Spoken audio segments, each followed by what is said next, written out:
Hello అందరికీ welcome to మన vlogs and talks. ఈరోజు మనం దోసకాయ పచ్చడి ఎలా చేసుకోవాలో చూసేపోతున్నాం.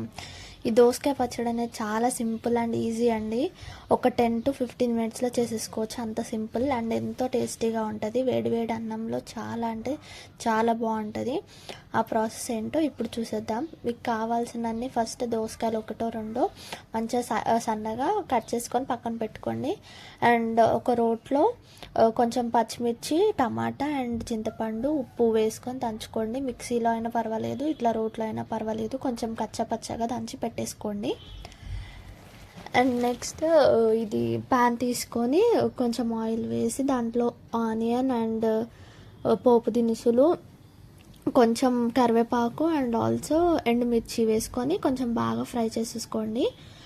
బాగా అంటే మొత్తం రెడ్గా అవసరం లేదు. ఇది పచ్చడి కాబట్టి కొంచెం లైట్గా ఫ్రై అయితే సరిపోతుంది. కొంచెం లైట్గా ఫ్రై ఆయిల్ పైకి తేలితే సరిపోతుంది. సో చూసారు కదా, ఇవి వేసుకొని ఫ్రై చేసేసుకోవాలి.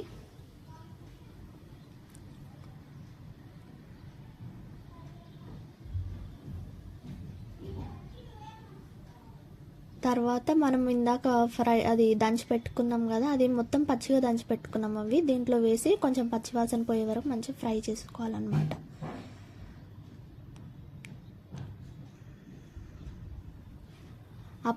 మొత్తం ఫ్రై అయ్యి ఆయిల్ కొంచెం పైకి తేలిన తర్వాత మనం ఇందాక దోసకాయలు కట్ చేసుకున్నాం కదా, ఆ దోసకాయ ముక్కలు దీంట్లో యాడ్ చేసుకోవాలి. చూసుకోండి, దోసకాయ పచ్చడి కొంచెం దోసకాయలు కొంచెం చేదుగా ఉంటాయి, చూసుకొని వేసుకోండి, లేకంటే కూర మొత్తం పడేయాల్సి వస్తుంది.